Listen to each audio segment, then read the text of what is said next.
Hello guys, welcome to another newsflash video. This is part 1 of a series with 2 episodes we are releasing concerning this content. And what is this content? Well, part of the Britpack DLC content is already available for early access users of the Automobilista Sim. So probably you have been able to watch the video released some days ago by Niels Oysingveld, which is someone working at Razer Studios, where he shows a series of laps in the Ultima GTR, the street version, in one of the tracks available at the Automobilista Sim, while he talks about what is being worked in this new release, which is not yet a public release, and it's named Britpack DLC. So this Britpack DLC includes several cars and 3 tracks. So one of those cars is this one, which is the Ultima GTR, which is already available, as I mentioned, for early access users of this sim. And also available is one of these tracks, which is, pretty sure you already recognized it, Brands Hatch. So Brands Hatch is available with 2 versions, the Grand Prix version and the Indy version, which is the short version. And well, in this part 1 we show you the Ultima GTR, the race version. And tomorrow in the part 2 video we will show you and talk with you about the Ultima GTR, the street version. So this car is a little bit different than the one that Niels showed in the video.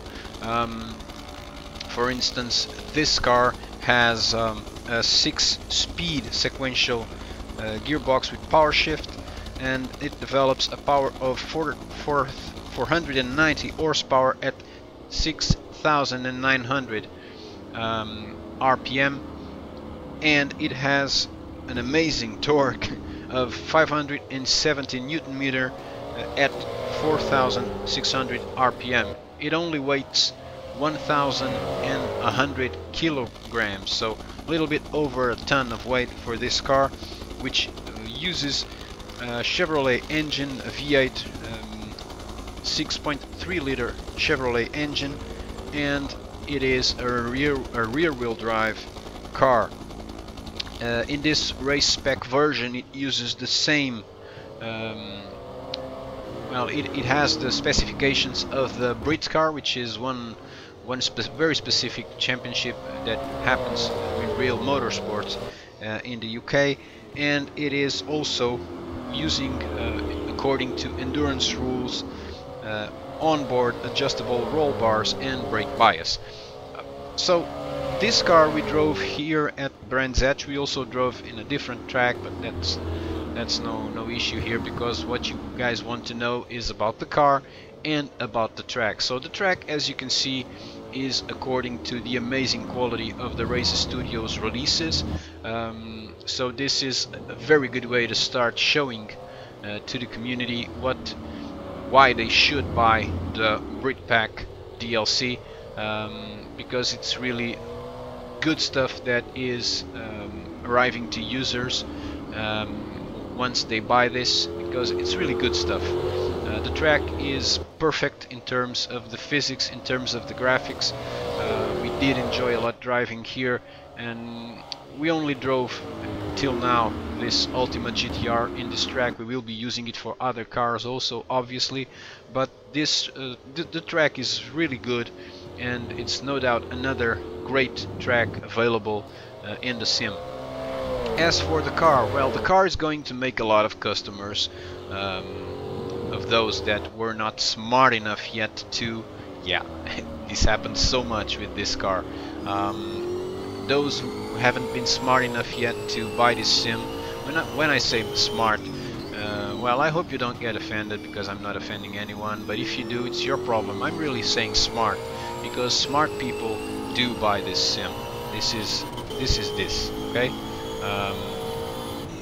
This is what I think, and this is what a lot of people thinks, and the number of people thinking that is growing and growing, because these guys have been developing an amazing work for this sim, and it is definitely one of the best sims out there at the moment.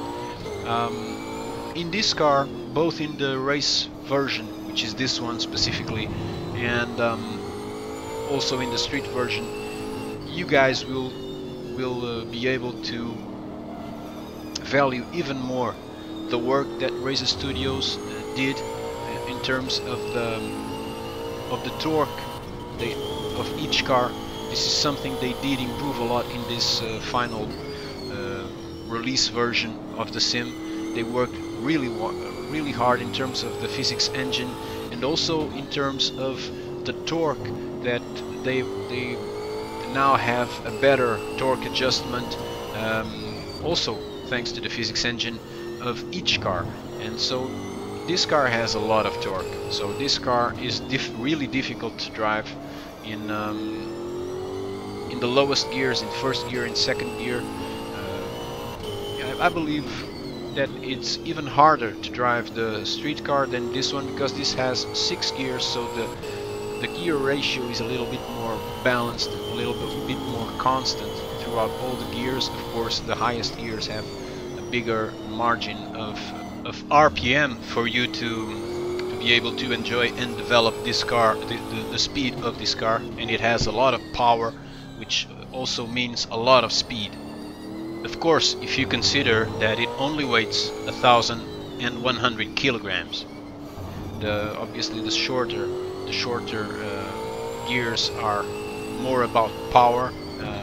Even so, you can work with this car, for instance, on braking.